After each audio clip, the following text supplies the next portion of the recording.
Goedemiddag, welkom allemaal bij deze eerste breakout sessie met als onderwerp ESG beleggen in Amerikaanse small caps. Vandaag hebben we als spreker voor jullie Matt McGeary van Eagle Asset Management. Matt, can I give the floor to you, please?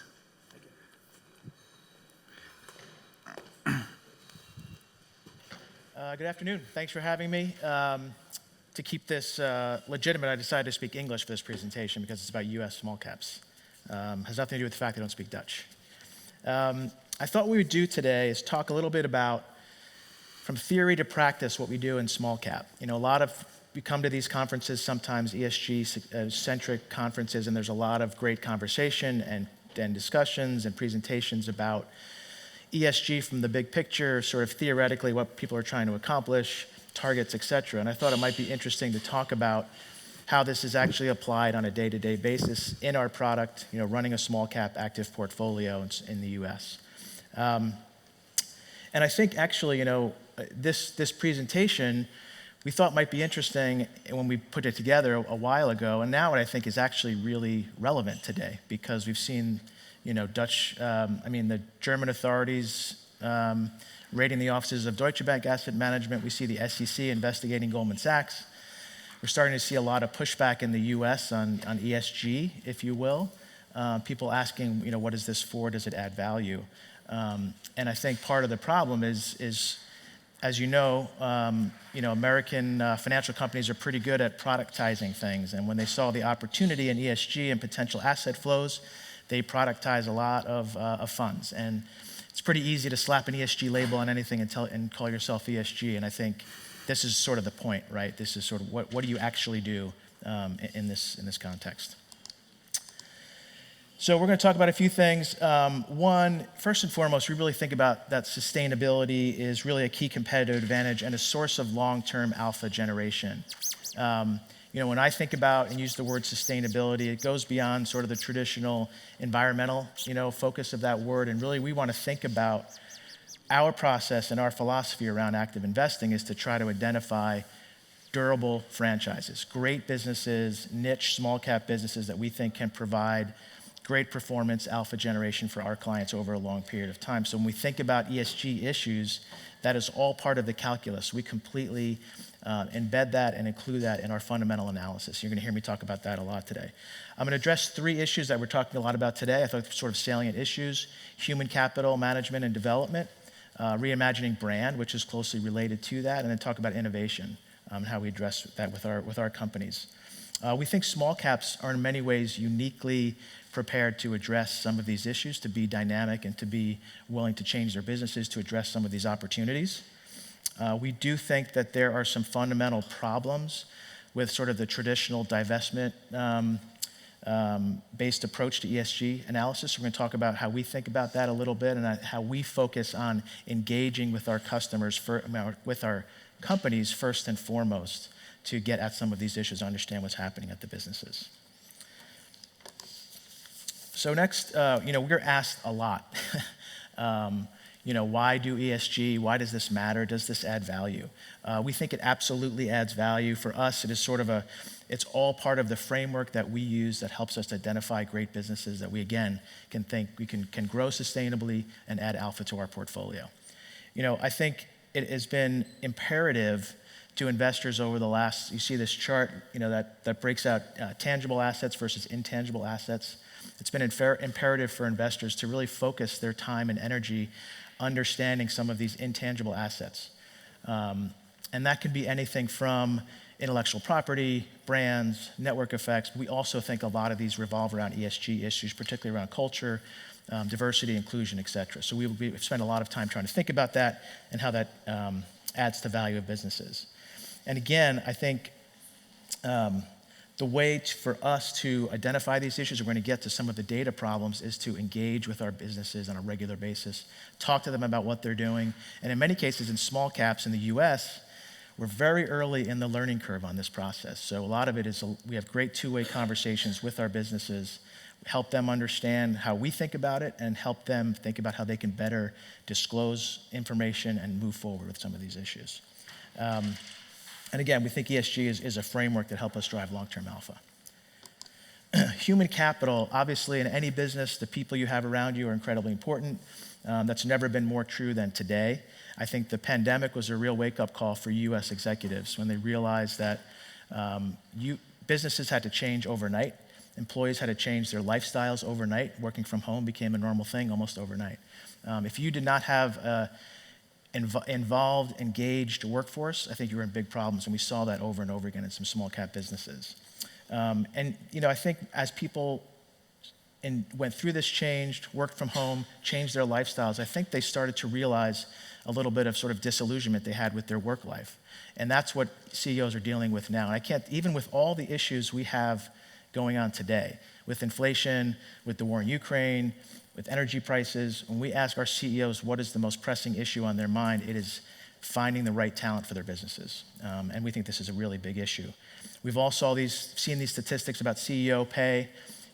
One of the most pressing issues now in the US from a proxy voting perspective is these say on pay initiatives, where these are non-binding issues that are looking at executive compensation.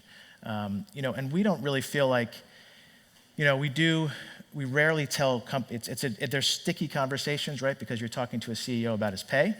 You're talking to CFOs about their pay. A lot of people equate their pay with their self-worth, so they can be interesting conversations. But we really think about it, again, it's in terms of how that affects the dynamics of the culture at the business, if that CEO is making 350 times the average pay of the worker in that business, does that affect morale? Does that affect the ability to engage with their work? Secondly is we talk about this idea of reimagining brand. Obviously, we think brand needs to move beyond just how you market to your customer and really think a lot about how you market internally as well and think about what are the values of your business. Some very interesting statistics we've seen from Harvard Business Review, Gallup studies, looking at particularly the millennial generation, that age workforce, and what they value. And it's interesting when you look at those statistics that, and a few of them up here behind me you can read for yourself, but they seem to certainly value their job beyond the paycheck. And I think that's really critical. And that's what companies are grappling with now in the US, is trying to figure out how do you attract these employees that you want, that can be engaged, and what does that mean beyond the paycheck? What does that mean culturally? What does that mean from a social aspect to help do that? And I think that's a really important issue.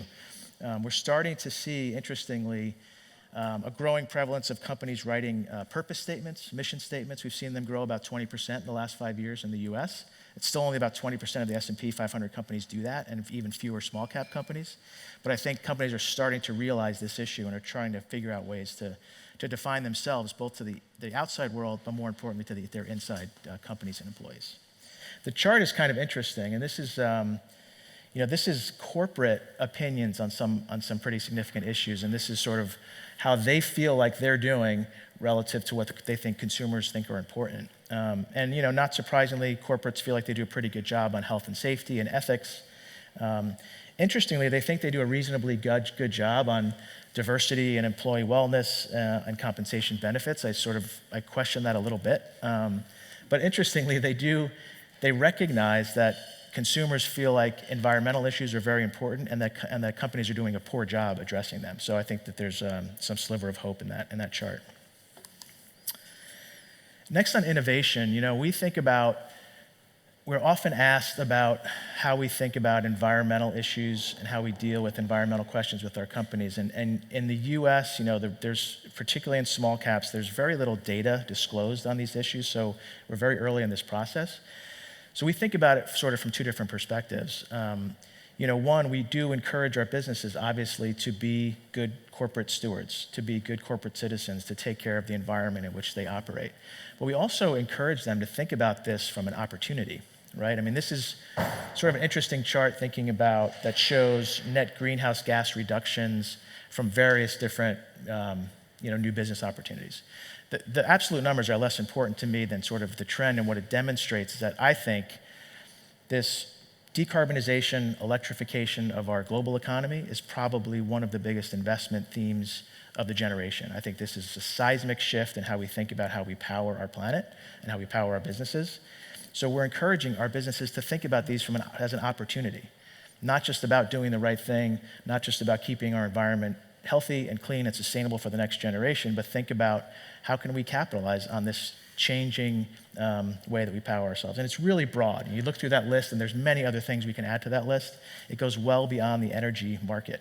This involves how we build our infrastructure, how we build buildings, how we build homes, how we do farming and forestry. The list goes on and on. How we think about supply chains, an interesting one right now, right? I mean, we're seeing just how fragile our supply chains are. It's also really wasteful from a resource standpoint. So how do we think about how we form those supply chains? So I think there's a ton of opportunities here, and we're really encouraging our businesses to think about it from both angles. I think it's a more instructive conversation. So the opportunity in small caps, I think, is interesting. I don't know if you've seen the stuff from MarTech. MarTech is like a consultancy that does organizational behavioral studies and stuff. And then, so this is an interesting chart that is very fundamental, right? And it's essentially saying that technology changes exponentially while organizations change logarithmically, right? And this is, I was having a discussion this morning with someone about how big oil thinks about their problems they have this big installed base of hydrocarbon-based assets, and how do they spend going forward to be energy companies, and I know they're not doing enough. But this is the fundamental problem, right, is that technology is moving so fast, and some of these big organizations have a hard time changing quickly. There's embedded assets, there's potentially stranded assets. So we think small companies who, by their nature and by necessity, need to be more innovative, need to be willing, and they're able, because they have less of an installed base, to change their business models. We've invested in a number of companies in our portfolio that looked quite a bit different 20 years ago than they look today, because they're taking advantage of some of these opportunities. And again, I think that they're also more open for input from stakeholders. We have a lot of great conversations with our management teams all the time. And I said earlier, a lot of great two-way conversations as we're learning more about these things, companies are learning more about these things, and companies are looking at us to help them think about how they ought to be disclosing this information better for their stakeholders. Some issues that we're finding, when we think about some of the traditional approaches to ESG analysis, particularly around, if companies are engaging, do you divest yourself of those assets? I think there's some fundamental problems. First and foremost, in the US, on the small cap side in particular, there's very little data available. Like I said, we are very early in this and at the beginning of the learning curve here. There's not great data. The data that is available is very inconsistent. So when you look at some of the scoring methodologies, and this is sort of an interesting look at just a few big brand companies and their quality scores based on ESG from 3 different providers, and you see the answers are wildly different. If you asked, in the US, if I asked a room of people this big about how you define ESG, I would get 20 different answers, right? We're still very early in this process. So there's some major problems with standardization of data. We also think that there's a problem when you're sort of fixated potentially on metrics. Particularly for bigger companies, if they have the resources available and you give them a metric that you want to hit, there's ways to get to that metric without actually doing the right thing. So that's a problem. And I also think, if a company has, say, a dirty asset, and that's becoming problematic in their negotiations and their talks with their shareholders, they can sell that to a private owner, and it gets off their books, and their score looks better, but does it really solve the problem, right? And I think it doesn't. So there's some major issues here. And I think also from a divestment standpoint, from the shareholder base, I think it's less impactful than perhaps we think. This planet is awash in capital, particularly passive investing. So I don't think companies really care, quite frankly, if you want to walk away because you disagree with how they think about things from an environmental standpoint or anything else. And I also think if you divest, you lose your seat at the table. And we're firm believers in there's no perfect companies. We want to see companies improving. We want to see companies engaging with us, listening with us, having those conversations. But if I don't have a seat at the table as a shareholder, as an owner of the business, I cannot be impactful at all. So we really feel like you need to think twice about sort of divestment strategies. So, our focus, you've heard me talk about engagement a lot in this talk. And, from our perspective, like I said right at the beginning, sustainability in the fullest understanding of that word is a real key driver from our perspective in understanding and driving long-term alpha, right? And we approach it, we use ESG as sort of a framework that we combine with our fundamental analysis and our traditional research, bringing together all the resources that we have to try to, again, figure out, are these businesses that we're investing in durable? And we love telling businesses for a long time, is that business model durable? All these things play a part of that. When we have a new idea in the portfolio, we have an initiation report that includes an investment thesis and a durability thesis. It also includes our ESG risks and opportunities and then general business risks, right? So I think it's important to think about things that way and think about these ESG issues in your core investment analysis. We're looking at heterogeneous data. Thinking about there's some data available and some data begins to be available in terms of greenhouse gas emissions or water usage. We're starting to see companies make targets, which is great.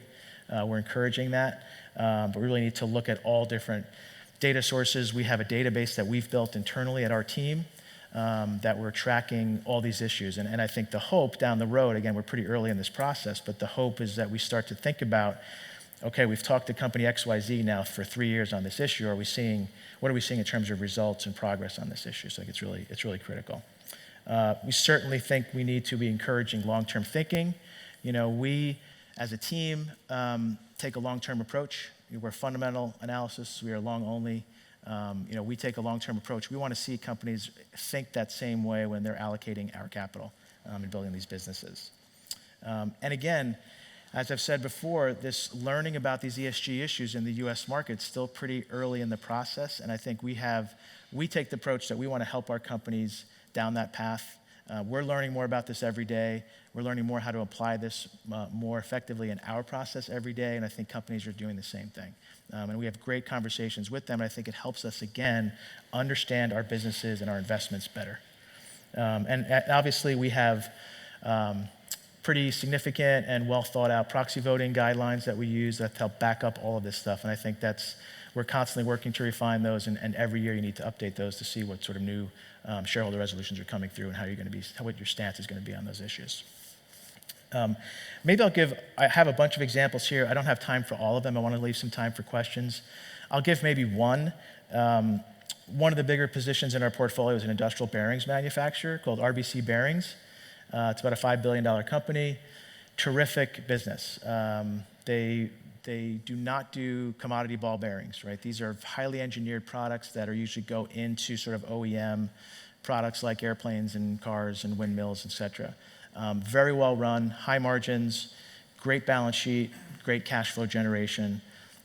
We really like the business. But for years, they had very little to no disclosure and would not talk about anything else besides the fundamentals of their business.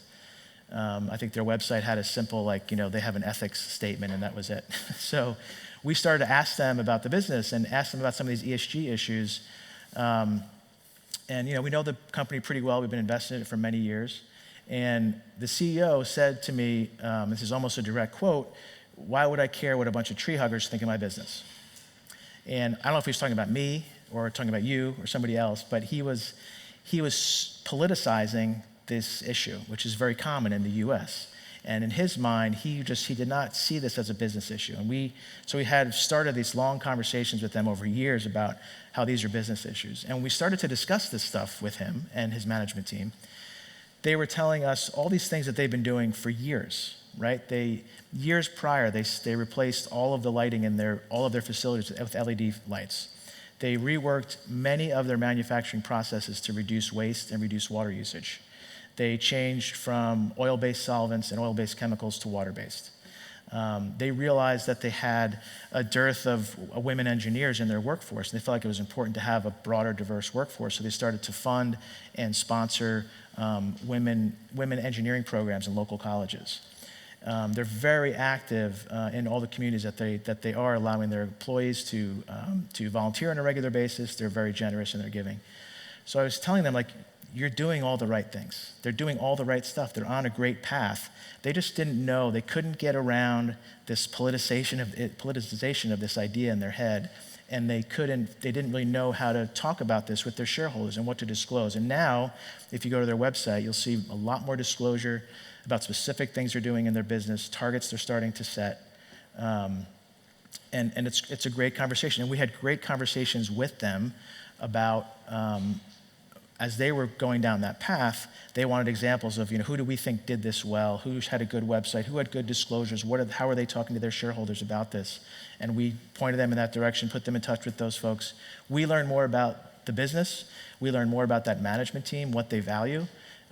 So I think it improved the situation on our end as investors, and then for them as a business, right? Because they're learning the same way we're learning. Disclosures are better. Everyone is moving in the right direction. So I think that's a good example of where we are, how we approach it from an engagement standpoint, where we are from an ESG perspective in the US, still very early in this process. But I think we're on the right path, and I think we feel pretty good about where we're going. I think we're close to time. Thank you very much. We'll leave some time for questions if you have any. 10 minutes for questions. Anyone? Yeah. Just a short out of interest, you were talking, just in case you can hear me, about the durability test that you have for the companies before you invest. What is the average holding period within your portfolio, and is that a metric that you kind of steer on that important? Yeah, it's like I said, we're pretty long-term oriented, so the average holding period is about 3 years. We have a lot of companies in the portfolio, like the RBC Bearings we've owned for 10 years. We would love to do that if we can find those businesses. But again, it's really thinking about, for small cap businesses, what we don't want is like a small cap industrial company constantly competing with like Philips, right? Or Siemens, who are large, well-capitalized, they're everywhere. We want to identify businesses that have a unique strength, a unique niche that we feel that they can sustain over time. And they need to be, smaller businesses need to be creative about that. They can't just throw a ton of capital at it. They need to be innovative. They need to be on the cutting edge of their technology.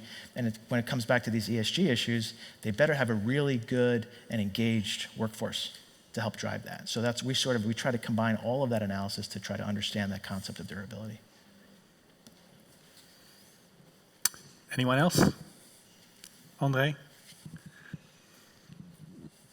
Yes, we heard this morning that I was wondering what your view is on how ESG is going forward in the US. This morning we heard there is a lawsuit against SEC by the Chamber of Commerce because SEC is focusing on climate issues. Also, we heard in another presentation we heard about southern states like Texas. They want to have to forbid financial companies that divest in fossil industry. Yeah. That doesn't sound very promising. And here you're telling that small companies are actually wanting to do this, although the management says we're all tree huggers, for instance. How do you see this going in the foreseeable future? Yeah, it's a really good question, and it gets to the point. I think we are really early in the process. Like, we're probably a decade or more well behind Europe in terms of our understanding as investors, and more importantly, understanding from the corporates how they think about these issues. And I'll also say that I think in the US, we politicize everything. So part of the issue, like you see in Texas, the lawsuits against the SEC, those are becoming political issues, right? You have the Democrats or the liberals and the tree huggers on one side, and everyone who's sort of pro-energy and conservative are the Republicans on the other side, and they do not talk anymore. That's a big, big problem for a lot of reasons. Interestingly now, one of the things the energy companies are saying now, energy companies are being blamed in the press for high gasoline prices in the US. They're not pumping enough oil, apparently. They're not refining enough into gasoline. So the oil companies now are coming back and saying, hey, we would pump more oil, but my investors who are interested in ESG don't want me to do that. So they're now pushing it back on investors, and particularly ESG investors. So I do think there's a lot of issues, and I think we're really early in the process. That's why for us, again, I think there's a real danger of relying on these ratings from, I don't want to name names, but you know who they are, right? That they're not bad in and of themselves, but I think that when you focus on these metrics, big companies like Exxon and Chevron, they have armies of people that know exactly how to game that system and get you the answers that you want on those metrics. And I think that's why our focus is on engaging with the management team. I'll tell you one of the biggest red flags we have as a team. We'll be sitting in a meeting with a CEO and a CFO, perhaps an investor relations person at a company. 9 times out of 10, the CEO is a guy that looks like me, and the investor relations person is a woman. And when we ask them a question, ask the CEO a question about an ESG, a social issue or governance issue, he'll point to the investor relations woman and say, oh, she'll answer that. To us, that is a big red flag, right? That the management team is not really engaging on this stuff. And I think that's the real concern. If you rely on the scores and you rely on a third party doing this work for you, you're missing everything.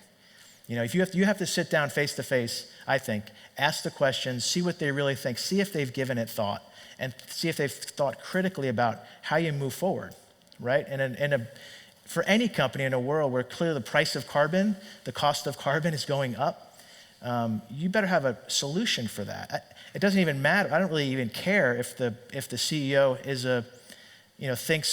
has the same opinion that I do about the environment. What I want him to do is change his business. And because I think long term, his business is not going to be viable or durable or sustainable if they don't have an answer for that.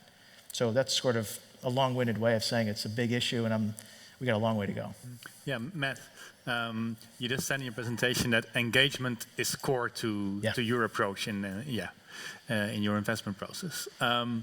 So you just gave this example about engagement, which actually turned out to be pretty easy, if I may say that, because actually they already did what you wanted to do. They Right. never had communicated about it. But how do you go about a case when a company is hesitant to, like doesn't really want to change anything? How do you try to convince them? Because in an earlier presentation today, some speakers noted that engagement actually has produced very little notifiable results, because most investors up until now, they have gone about engagement in just like drinking cups of tea and exchanging niceties. Right.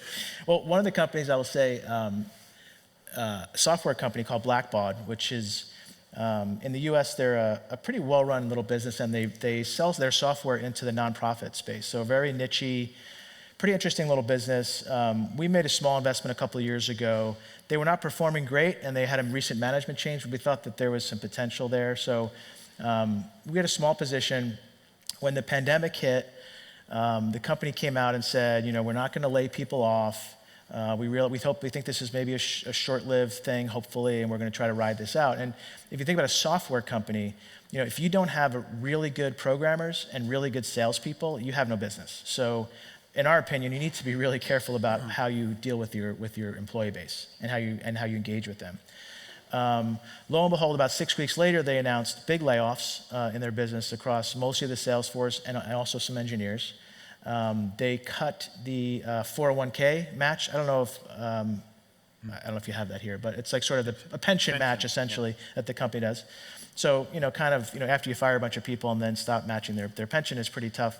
And then management, who was not performing that great, they changed the metrics on their own compensation plan so that they would get their maximum bonuses for that year.